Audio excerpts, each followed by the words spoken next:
Hey, what's up, y'all? This is Chris here, founder of Rooted Music. Guys, I'm thrilled that you're taking this next step with us and just getting a glimpse of what one of our courses is like.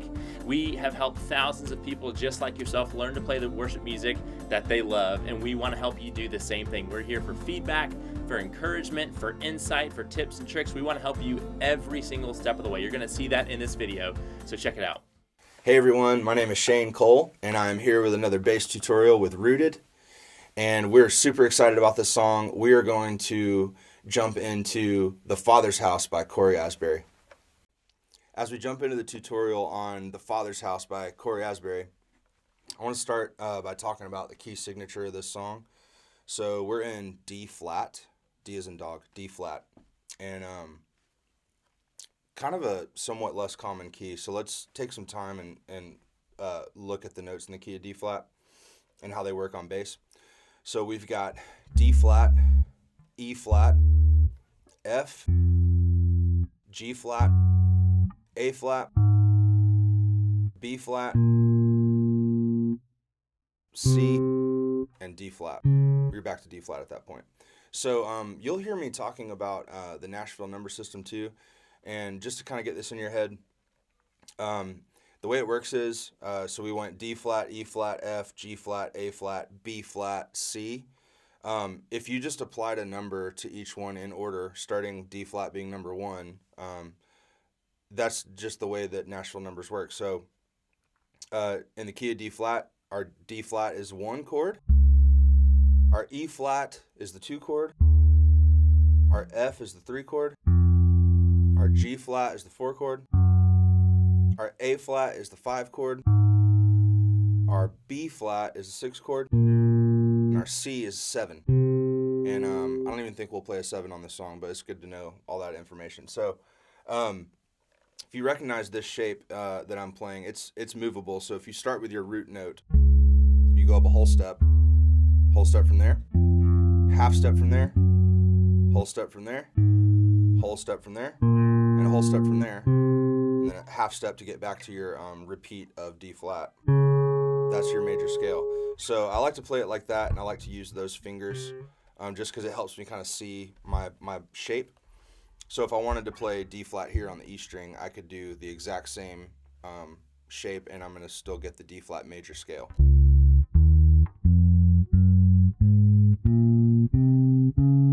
And then if you're cool with it, go ahead and just be familiar with your notes up here too, way up on the A string. And I like to even run my scales on a single string. So like on the A string, it'd be like this.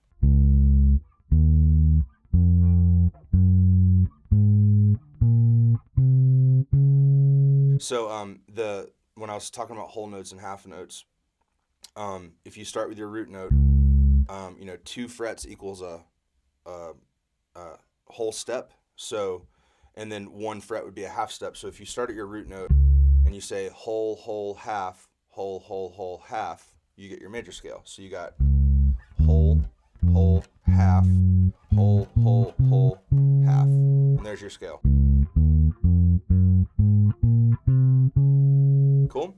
Okay, another thing worth mentioning is this song is in 4/4, so that means there's a quantity of 4 quarter notes. So when you're bobbing your head along or tapping your foot, we're going to call this a quarter note. So each measure or each bar will be like 1, 2, 3, 4, 1, 2, 3, 4, 1, 2, so on and so forth. So the arrangement of the song, it's pretty cool. The bass is playing the entire time, but the song ends with like a drum and vocal only chorus. So we're literally going to play from the intro through the verses, choruses, interludes, bridge, and another chorus, and then we'll eventually just kind of stop playing and let the drums and vocals take it to the end. So the intro is unique in that the chords, the way the chords are played on the intro, it only happens on the intro and the turnaround. So it's pretty simple. It's 6 chord, 5 chord, and then 1/3 4 chord. And the way that works in the key of D flat is we're going to have B flat, A flat, And then a 1/3 means we'll play a 3. So we're going to play an F and then G flat. Okay? So another thing worth mentioning on this song is the way the chords kind of move, they push. So on the intro, it's going to be like this. It's going to be 6, push 5, and then so basically you're just scooting the 5 up and timing a little bit. 6, push 5, let the 5 ring for a measure, and then 1/3, push 4, and then let your 4 ring for a measure. So the intro feels like this. 2, 3, 4.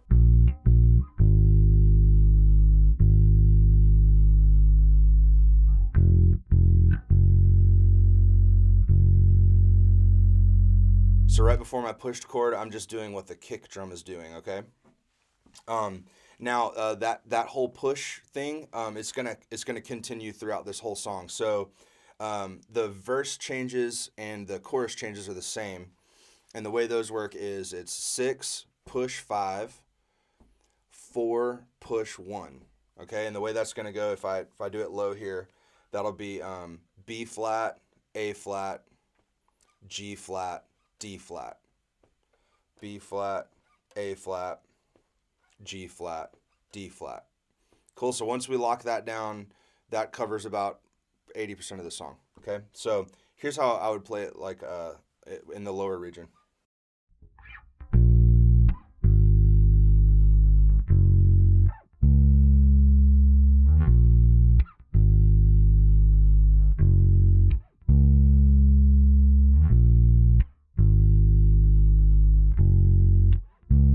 If you wanted to play it higher, maybe on the A string up here, you could play it like this.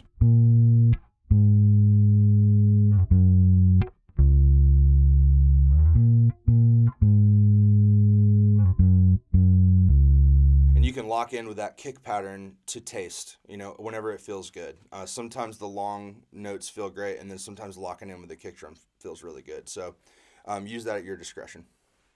Okay, so now that we've worked out the verse and the chorus chord changes and the kind of the feel of everything, just don't forget after. So you have verse 1 and and the first chorus. After that, you'll have a turnaround and it's played exactly like the intro is played. So just to refresh your memory, right after coming out of the chorus.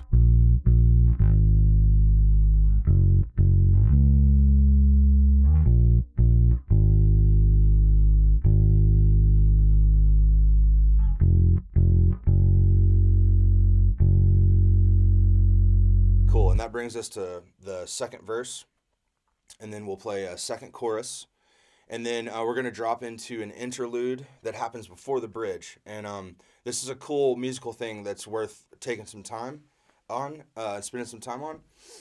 So what's happening on the interlude is the bass is pedaling a 1, and the origins of the word pedal is, think about if you've ever seen an organ player. They'll play things like this, but they have pedals at their feet, and they'll let these really long, low notes kind of drone.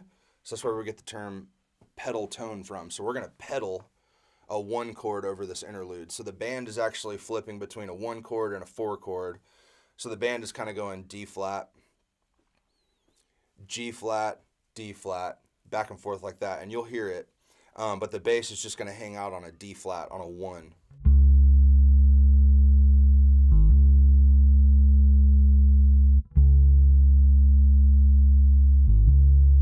Cool. And if you want, you can embellish it by doing a quick little 5 before your 1 and do that stuff to taste. Don't overdo it. But yeah, if you ever see me do that, sometimes I'll just grab the 5th below my the note that I'm actually going to end up playing. Kind of like that, okay? So bridge 1 is going to happen for the bass. It's going to be a 1 chord the whole time. So to reiterate on the slash chords, so if you see on a chart 4/1, that means that someone in the band is playing a 4 chord, probably guitars and the right hand on a keys on a piano. But if it's 4/1, that means that the 1 needs to be in the bass. So even though some of the band is changing to a 4 chord, you're going to hang out on a 1 chord. So that's the program for bridge number 1. And you're playing low and mellow on bridge 1, but you're letting that one chord ring out, okay? On bridge 2, I think in the recording, and I like to do this too, I'll move up an octave, and I will still continue to pedal the 1, even though the bridge changes are 1, 4, 1, 4, 1, 4, so on and so forth. Now, when you get to bridge 3, we're going to do some changes, okay? It's 1, 4, push 5, and then we got another slash chord, 4 over 6, and then a 1 over 5, 4, 1, okay? And the pushes, the pattern of the way the chords push is the same as before. So bridge 3 feels like this. Push, push, push. Cool. And also, I'm gonna also play quarter notes here just to build some intensity, so it'll actually feel like this. So bridge 3.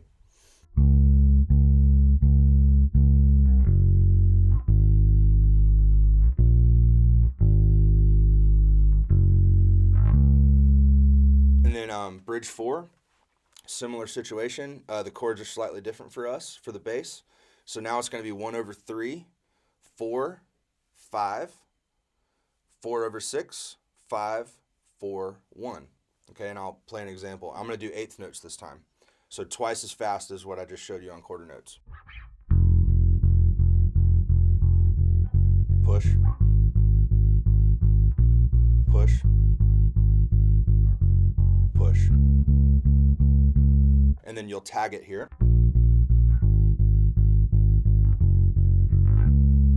Cool. So one fun thing to do, so what we need to do after we do the two full band the full band chorus that happens after the bridges, I'm gonna slide up from a low D flat to a high D flat, and then I'm gonna hard mute myself so that the drum and vocal chorus just feels really like powerful and different. Instead of like playing a note and then trying to let it ring out, there's always a distinction there. So on this song, I'm gonna hard stop myself. So the last 4 bars of that chorus that's played before the drum and vocal chorus, it'll feel like this.